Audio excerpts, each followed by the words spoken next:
Hi, this is Steve Schroeder, and in this episode we're going to be fragging Xenia.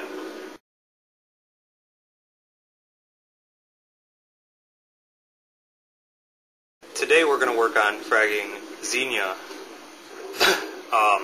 It's a good idea with Xenia to have a dish of water to place it in, especially if you have a large colony like this so it doesn't crush itself under its own weight. And just a place for it to rest while you're fragging.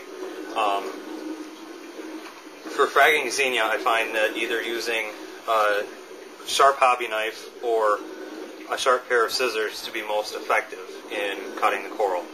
And what you want to do is find just a single stalk, and you can do multiple stalks. I prefer to just cut a single head off so it preserves the majority of the main colony, and then get your scissors around the stalk and then just cut it free.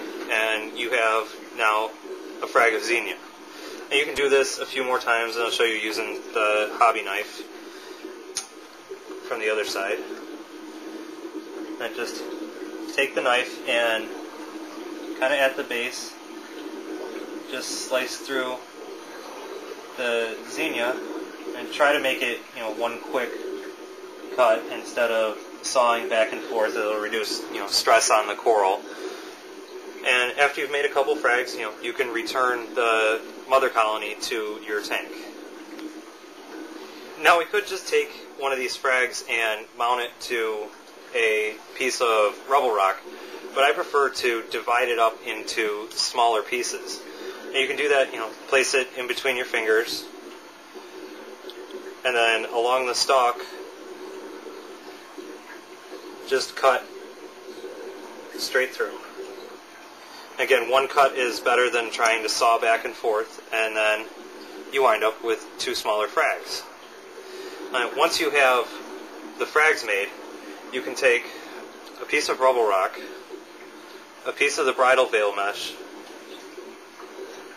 and a rubber band, and attach the Xenia to the rubble rock.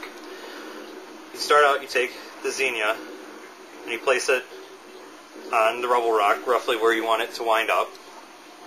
You place the bridal veil mesh over the Xenia, and then using a rubber band to hold the bridal veil mesh down, kind of wrap it around the Xenia. And when you're done, the Xenia shouldn't come out of the mesh shouldn't come off of the rock, and you wind up with a perfectly good frag of Xenia. Now you can do the same thing with the smaller frags. And take them and just slide it onto the frag plug, put a piece of the bridal veil mesh over, and using a rubber band again, just make it so the Xenia can't get out of the mesh. Now you wind up with another frag. You continue doing this with all of your frags, and when you're done, you can place them into your frag tank or your display tank to grow them out. After you've completed fragging your Xenia, you can carefully place the new frags in your frag tank or your display if you have room. Within about a week or two, the Xenia will have attached to the rock and you can remove the netting. The frags behind the newly fragged pieces had attached and have been placed in the tank and have been growing for approximately 2 weeks.